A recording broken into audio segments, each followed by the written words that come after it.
We lost a pro wrestling legend today, the Iron Sheik. And I just want to say, well, a few things. Most importantly, I want to send my love and my support, my strength, my light, my mana, and my condolences to the Iron Sheik's family, who I consider Ohana. They are a family of ours too as well. As I think a few of you may know, I grew up calling the Iron Sheik Uncle Sheiky, and when my dad and the Iron Sheik used to wrestle together, not only in the WWE, but also before that when we were living in the Carolinas, in North Carolina. And my dad and the Iron Sheik were wrestling together there for the National Wrestling Alliance, the NWA. Uncle Sheiky would come over to the house and his wife would babysit me, and I was about 8 years old at that time, and I was a pain in the ass even then.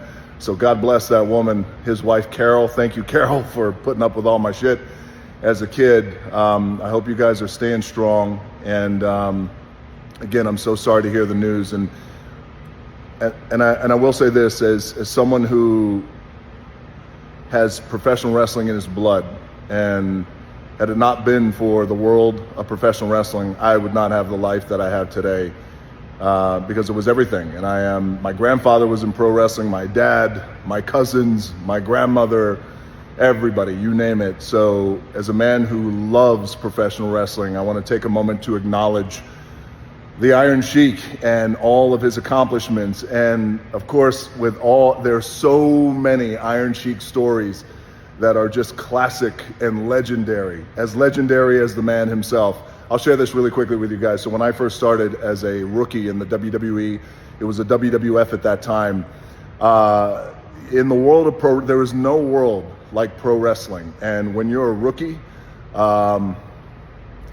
you better tie your boots up pretty fucking tight, because that locker room is a tough one. And if you could survive it, then you got a good shot at making it. So when I first came into the WWE, the Iron Sheik had pulled me aside because, again, he was family.